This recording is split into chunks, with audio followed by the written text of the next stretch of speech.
Graça e paz, povo de Deus, tudo bem com vocês? Espero que estejam todos bem. Esse aqui é um corte de uma das nossas lives, na qual a gente vai abordar um pouquinho sobre como lidar com as riquezas, como o cristão deve enxergar as riquezas segundo a Bíblia, o que a Bíblia diz referente à prosperidade, à riqueza, o que é esse conceito para Deus. Então esse corte aqui é um dos nossos encontros. Para você que não tem acompanhado, todas as segundas-feiras às 20 horas, coloca na sua agenda. A gente tem feito um estudo, uma leitura acompanhada de Lucas, tá? Versículo por versículo, a gente vai trabalhando algumas coisas ali.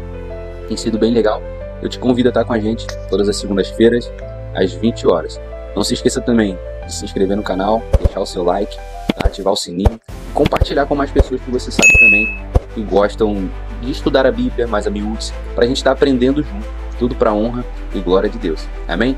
É importante que você veja até o final, porque tem coisas que se arredondam somente no final do vídeo. Todas as nossas lives do estudo do livro de Lucas têm ficado salva e tem uma pasta aqui, uma playlist, escrito Estudo do livro de Lucas, Estudo de Lucas. Você procura nas playlists que vai estar lá e você vai poder maratonar do capítulo 1 até o capítulo 19, que é o que nós temos gravados até hoje. Então vamos para o vídeo sem mais delongas, vamos ver esse tema muito polêmico nos nossos dias. Aí Jesus vai falar logo após essa narrativa que a gente viu aqui com as crianças, ele vai falar sobre o jovem rico. Nos outros evangelhos, tira um print, uma nota, tá? Ele vai falar em Mateus 19, 16 ao 30, a mesma parábola, a mesma passagem, na verdade, que aqui não é uma parábola, foi um acontecimento. E Marcos 10, do 17 ao 31, tá? Vai falar sobre o jovem rico também. Vamos lá. E perguntou-lhe um certo príncipe, dizendo: Bom mestre, olha aqui, ó, aquilo que a gente falou lá no início. Que hei de fazer para herdar a vida eterna? Amados, dá para tirar muita ministração desse capítulo, hein? Fica ligado aí. Jesus lhe disse: Por que me chamas bom? Ninguém é bom senão um, que é Deus. Sabe os mandamentos? Jesus falando para ele: Não adulterarás, não matarás, não furtarás, não dirás falso testemunho, honra o teu pai e a tua mãe. Isso aqui tá onde? Lá em Êxodo 20, do 12 ao 17. Jesus está usando esse texto, que a gente já viu aqui nas aulas também, para amparar o seu ensino. Então ele fala: Sabe os mandamentos? Todos esses aqui? Então, o que você deve fazer com eles? Aí disse o jovem: Todas essas coisas tenho observado desde a minha mocidade. E quando Jesus ouviu isso, disse-lhe: Ainda te falta uma coisa. Olha só. Então Jesus, além de conhecer o coração dele, tá? Jesus abordou isso aqui, não foi em vão. Além de conhecer o coração deles, o pastor Samir foi com essa aí. Amém, pastor? Deus abençoe. Tá? Depois o senhor olha o restante, vai ficar salvo.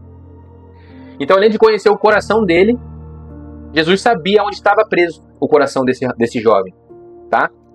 Então vamos lá. Então ele fala dos mandamentos, honrar pai e mãe, porque ele sabia que ele cumpriria isso, tá? Pode ver que ele nem cita aquilo que está atrelado a Deus, somente aquilo que está atrelado àquilo que é terreno, tá? O material, amar pai e mãe, né? Honrar pai e mãe, quer dizer, não adulterar, não cobiçar, tá? Aí Jesus falou aqui: Mas te falta uma coisa. Então Jesus sabia do coração dele, tá? Ele fala: Vende tudo quanto tens, reparte pelos pobres e terás um tesouro no céu. Depois vem e segue-me. Amados, aqui é muito importante você prestar atenção. Porque Jesus, ele está afirmando o quê? Que o fato dele repartir tudo que tinha aos pobres, aos necessitados, não é fazer esmola, amados. Não é isso. Esperando algo em troca. Não é essa a intenção que a gente deve fazer as coisas. Mas é mostrar desapego. Então Jesus sabia que esse jovem estava apegado ao dinheiro, estava apegado às riquezas deste mundo, estava apegado a mamon, tá? A gente vai ver isso aqui. Porque Jesus fala na sua palavra que aonde estiver o seu tesouro, ali estará também o seu coração. Então Jesus não estava apenas testando, porque ele pede isso aqui para os discípulos também, a gente vai ver isso. Ou seja, ele fala assim: ó, dê tudo que tem aos pobres e vocês terão um tesouro no céu. Ou seja, isso aqui é uma obra preciosa. É uma obra de pedra preciosa, é uma obra de prata, é uma obra de ouro. Aquilo que Paulo aborda lá em Corinto. Tudo o fogo provará. Aquilo que é palha, feno e madeira será consumido pelo fogo, amados. Todas as nossas obras, todos nós, prestaremos contas daquilo que Deus nos entregou, tá? Nas nossas obras. Serve para galardão, tá? Tem obras que vão ser aprovadas e reprovadas. Então aqui Jesus está dizendo o seguinte: reparte o que tem aos pobres para ter um tesouro no céu. Então aqui tem um segredo muito grande. Quando a gente se move pelo próximo, tá? Amando ao próximo, a gente pratica esse mandamento, amados. A gente está angariando um tesouro no céu naquilo que é eterno, aquilo que realmente tem valor, tá? Só que depois Jesus fala o quê? Vem e segue-me. Então existem dois critérios aqui: dar tudo que tem, ou seja, se desapegar dos bens materiais. Não estou dizendo aqui para você pegar todo o teu patrimônio, tudo que você tem investido, e você sair doando aos pobres. Não, estou dizendo para você não ter o teu coração nessas coisas, tá? e vir e seguir Jesus. Ou seja, não adianta dar tudo que tem aos pobres e não seguir Cristo. Então são dois critérios que tem nesse versículo que você precisa prestar atenção. Tá conseguindo entender? Tá ficando claro? Mas ouvindo ele isso, ficou muito triste porque era muito rico, amados. Vamos abrir aqui Lucas 12, 22 ao 34. A gente já estudou isso aqui, tá? A gente já passou por Lucas 12. Tá? E Jesus fala o que nesse capítulo aqui que eu anotei para vocês? Sobre a gente estar apreensivo pelas coisas da vida. Tá? Então ele disse aqui, ó, os seus discípulos, portanto vos digo, não estejais apreensivos pela vossa vida, sobre o que comereis, nem pelo corpo sobre o que vestireis. Então Jesus ele traz esse mandamento, essa importância de não estar firmado nas coisas desta terra, nas riquezas materiais, para todo mundo que ele chama, amados. Tá? Não foi só para o jovem rico. O jovem rico recebeu um chamado e um convite para se tornar discípulo de Jesus, porque seguir Jesus era se tornar discípulo dele, seu seguidor. E ele recusou porque ele tinha um coração onde? No dinheiro. Lembra da parábola lá de Lucas 8 que a gente viu também? Da semente? Ou seja, a semente que cai entre espinhos são aqueles que têm os cuidados com essa vida e não dá fruto com... O que a palavra fala lá? Não dá fruto o quê? Saudável. Não dá fruto... Me faltou a palavra. Mas ele não dá fruto com perfeição. É bem assim que está lá. Não dá fruto com perfeição. Porque os espinhos representam o quê? Os cuidados com essa vida. E Jesus está falando para ele que mais é a vida do que o sustento e o corpo mais do que as vestes. A tua vida não pode estar sustentada em Cristo, no dinheiro. A tua vida tem que estar sustentada em Cristo Jesus, amado. Quase que falei errado. Então você não... A tua segurança não pode estar naquilo que você possui. A tua segurança precisa estar em Deus, em Cristo. Amém? Considerai os corvos que nem semeiam, você já conhece esse texto, a gente já viu, nem cegam, nem tem despensa, nem celeiro. E Deus os alimenta, quanto mais valeis vós do que as aves. E qual de vós, sendo o que? Solícito, cuidadoso, pode acrescentar um covo da sua estatura? Pois se nem ainda podeis as coisas mínimas, por que estáis ansiosos pelas outras? Considerai os lírios como eles se crescem, não trabalham, nem fiam, e digo-vos que nem ainda Salomão em toda a sua glória se vestiu como um deles. E se Deus assim veste a erva que hoje está no campo e amanhã lançada no forno, você já conhece, quanto mais a vós, homens de pequena fé. Não pergunteis, pois, que é a vez de comer ou que é a vez de beber, e não andeis inquietos, porque os gentios do mundo, olha isso, os gentios do mundo buscam todas essas coisas. Gentios é o quê? O povo que não tinha aliança com Deus. Mas o vosso Pai sabe o que necessitais delas.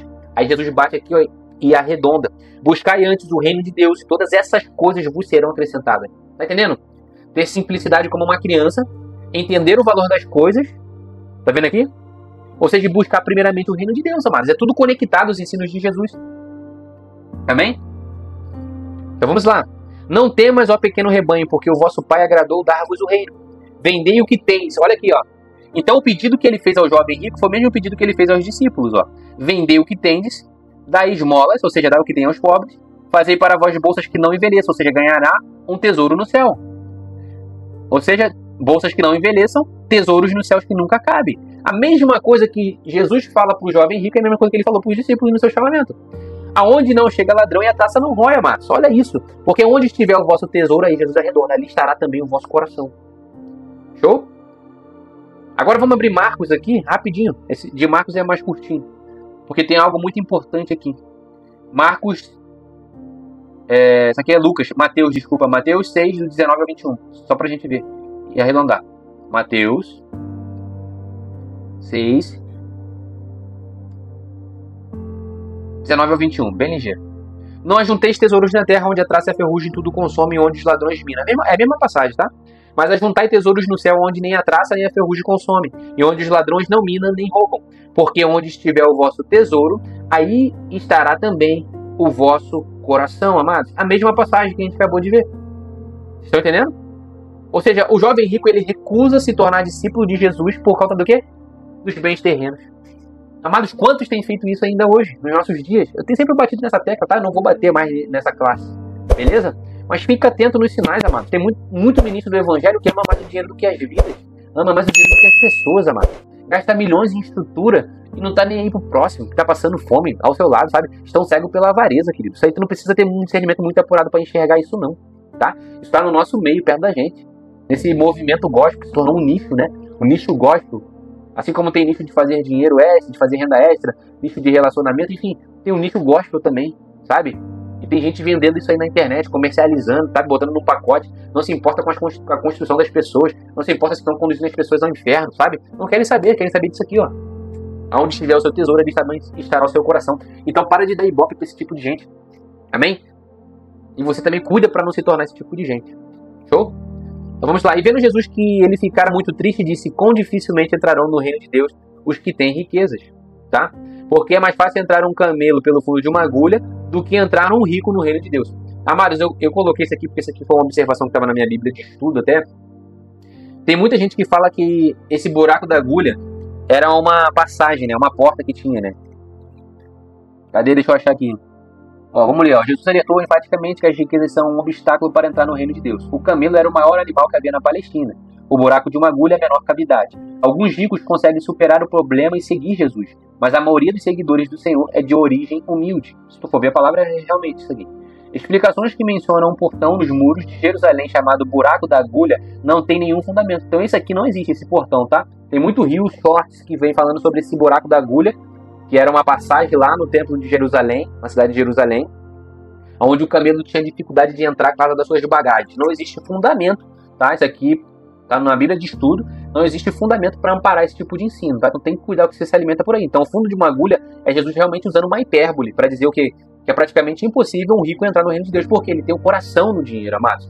O problema é estar o quê? Com o coração no dinheiro. Timóteo vai dizer, Paulo, né?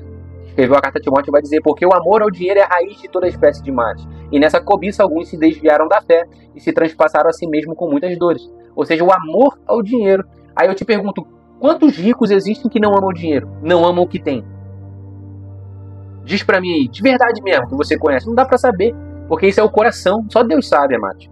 Tá? Então é muito difícil uma pessoa que tem muitos bens nessa terra, tem um conforto absurdo nessa vida, ela não ter o amor ao dinheiro, tá? Porque muitos livros, tem um livro que eu li já, O Segredo da Mente Milionária.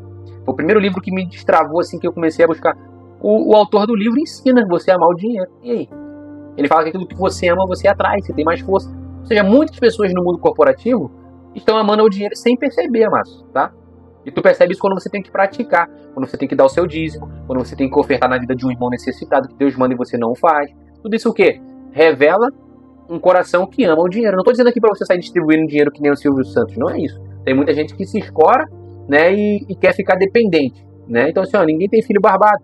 Mas às vezes você vê alguém passando necessidade, você precisa orar ao Senhor para que Ele te mostre essas pessoas para você. Não é sair ajudando todo mundo, porque nem todo pobre é coitadinho. Tá? Nem todo pobrezinho é coitadinho.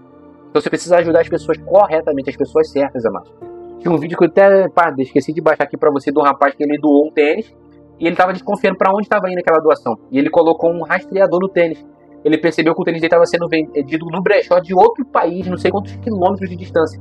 Ele tinha muito dinheiro. Então o que ele fez? Ele comprou uma passagem, foi seguir o rastreador e ele achou o tênis que ele tinha doado num brechó. Tá? Eu não lembro o país que era. Eu sei que era um país que tem uns contêineres para doação, coloca lá, ou seja, o rapaz fazendo uma boa ação e as pessoas abusando da sua boa ação. Tá? Tem muitos relatos disso, amados, hoje. Muitas ONGs, muitas coisas que enganam, contam uma história triste para mexer no teu emocional, para o quê? Roubar o seu dinheiro e a aplicação não vai para aquela instituição que você diz que ajuda. Tá? Já vivi isso na pele, já fui muito enganado através disso, mas despertei. Então hoje o que eu faço? Senhor, me mostra quem eu devo ajudar, me mostra quem eu devo apoiar. E Deus vem mostrando, amém? Então você tem que fazer isso. Então eu separo uma parte da minha renda para estar ajudando outras pessoas. Não para tornar pessoas dependentes, não, mas para fazer justiça social. Amém, amados? Fica atento nesses detalhes, tá? Vamos pro próximo. Aí eu coloquei aqui, ó, porque não é proibido ser rico, amados. Não é proibido, parece que a gente está indo contra quem é rico, né? Contra a prosperidade. Não é esse o intuito. Você pode ser próspero, você pode ser rico. Existem muitos, né, do Antigo Testamento, inclusive, Abraão teve muitos bens, José foi muito rico, posição de governo, Davi foi rei, tinha posição governamental, era muito rico, Salomão tinha uma fortuna, um patrimônio absurdo comparado para os dias de hoje. Então, o problema não está em você ser rico, em você ter as coisas, o problema está o seu coração estar naquilo, e você ser movido por aquilo. Então, tu tem que entender o seu chamado dentro do reino de Deus, tá? E obedecer ao Senhor naquilo que Ele te chamou para fazer, tá? Eu, por exemplo, Deus me pediu para não empreender, pelo menos até hoje, tá? E eu tenho procurado obedecer e me dedicar naquilo que Ele me chamou para fazer. Show? Você tem que entender o seu chamado e entender que se Deus chamou para você abrir empresa, chamou para você ser o MEI, para você empreender. Amém? Entenda a voz de Deus para a tua vida e para a sua realidade, tá? E diz lá, ó, riquezas como bênçãos de Deus, sabedoria e conhecimento te são dados. E te darei o quê? Riquezas. Deus estava dando riquezas para quem? Para Salomão, amados. E fazenda, honra, qual nenhum rei antes de ti teve, e depois de ti tal não haverá. Então, ou seja, não devemos andar preocupado com coisas algumas, como Jesus disse. Ou seja, desprendido disso. Deus vai acrescentar a cada um a sua porção, no tempo certo. Aí ele fala aqui também, ó, bem-aventurado aquele que teme ao Senhor e anda nos seus caminhos, pois comerás do trabalho das suas mãos, feliz será e irá bem. Tá vendo, amados? Deus não é contra o trabalho, não é contra você ter bens, não é contra você ser rico.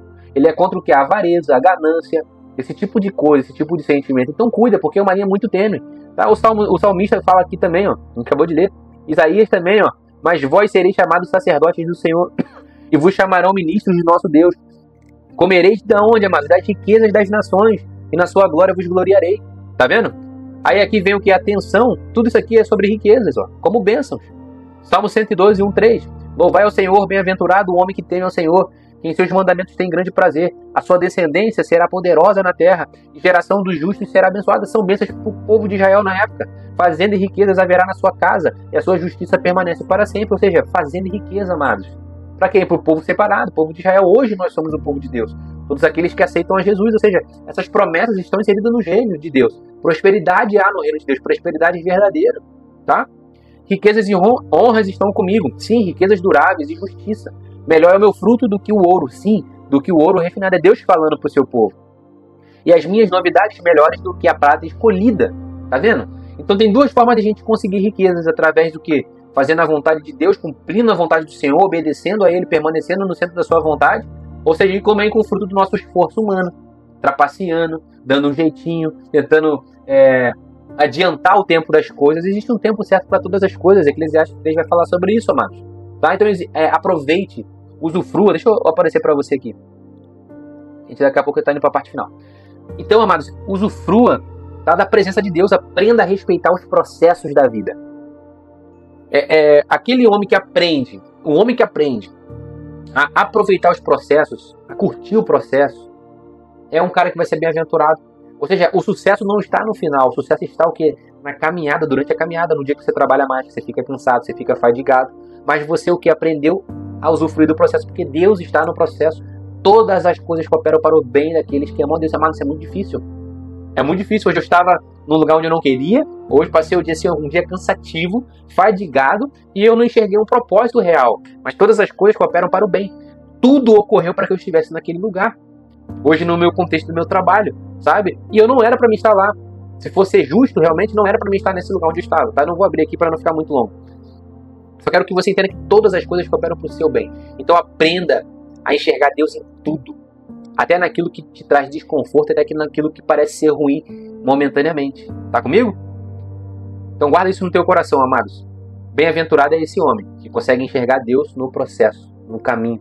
Não somente quando consegue conquistar aquilo que era a promessa. Amém? Então José, por exemplo, José ele não foi bem sucedido quando se tornou governador. Se tornar governador foi fruto daquilo que ele havia se tornado aonde? Na casa de Potifar e na prisão. Ou seja, ele administrou esses dois lugares antes de assumir o que? O governo do Egito. Entendeu? Então isso foi só consequência. Ele chegar nisso, esse sonho se realizando, foi só consequência. Tá? Então ele aprendeu a enxergar Deus aonde? No processo, na dor. Entende? Então pega essa visão. Então o perigo de confiar nelas, nas riquezas. Tá lá em Salmo 62, 10. Então as escrituras o tempo inteiro, ele nos ensina que não é errado ser rico, não é errado você ser alguém próspero, mas ele também traz um alerta sobre você amar o dinheiro, tá?